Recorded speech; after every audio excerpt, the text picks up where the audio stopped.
قرآن مجید میں اللہ تعالیٰ ارشاد فرماتا ہے، ہم نے انسان اور جنات کو اپنی عبادت کے لیے خلق کیا۔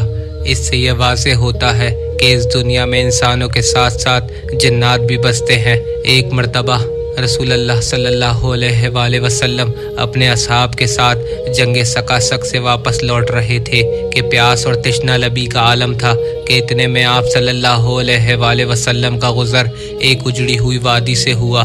آپ صلی اللہ علیہ وآلہ وسلم نے پوچھا، یہ کون سا مقام ہے؟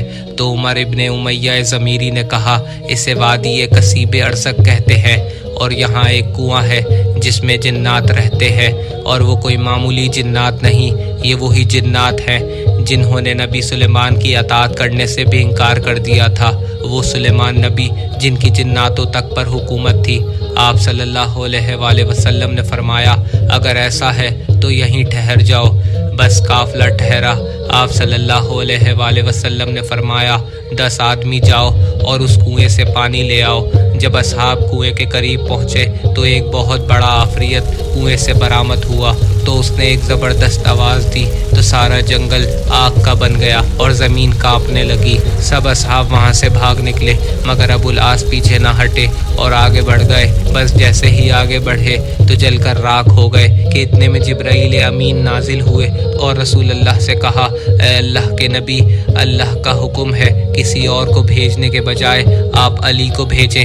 بس امام علی علیہ السلام روانہ ہوئے۔ اللہ کے نبی نے دست دعا کو بلند فرمایا۔ امام علی علیہ السلام کنویں کے پاس پہنچے تو وہی عفریت برآمد ہوا اور غصے میں رجس پڑھنے لگا۔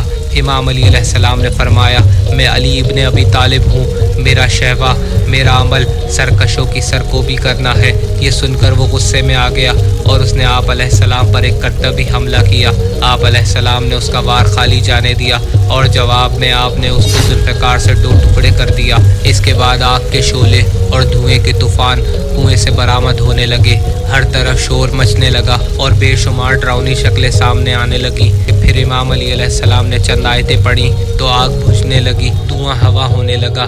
بس امام علی علیہ السلام کنویں کی دیوار پر آئے اور کنویں میں پانی کا ڈول ڈال دیا۔ جیسے ہی ڈول ڈالا تو کسی نے باہر پھینک دیا۔ بس امام علی علیہ السلام جلال میں آئے اور رجس پڑھنا شروع کیا اور کہا، کوئی ہے جو مقابلے میں آ جائے۔ یہ سن کر ایک عفریت برآمد ہوا۔ آپ علیہ السلام نے اس کو بھی قتل کر دیا۔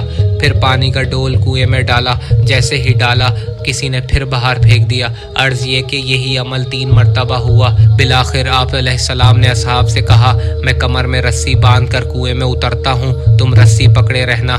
بس اصحاب نے رسی پکڑی۔ امام علی علیہ السلام کنویں میں اترے۔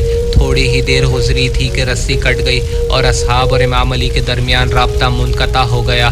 اصحاب شدید پریشان ہونے لگے اور گریہ کرنے لگے کہ اتنے میں چیخ و پکار کی آواز آنے لگی۔ اس کے بعد یہ صدا آنے لگی، ہمیں علی سے بچاؤ، ہمیں علی سے پناہ دو۔ آپ علیہ السلام نے کہا، کلمہ پڑھو اور جان کی امان لو۔ بس کلمہ پڑھایا گیا۔ اس کے بعد واپس رسی ڈالی گئی اور امیر المومنین 20,000 جنوں کو قتل کر کے اور 24,000 کے قبیلے کو مسلمان کر کے کنویں سے باہر تشریف لائے۔ اصحاب کے لشکر میں خوشی کی لہر دوڑ گئی، سب خوش ہونے لگے اور آپس میں ایک دوسرے کو مبارکباد دینے لگے۔ اس کے بعد آپ علیہ السلام رسول اللہ صلی اللہ علیہ وآلہ وسلم کی خدمت میں حاضر ہوئے۔ آپ صلی اللہ علیہ وآلہ وسلم نے امام علی علیہ السلام کو سینے سے لگایا اور پیشانی پہ بوسہ دیا۔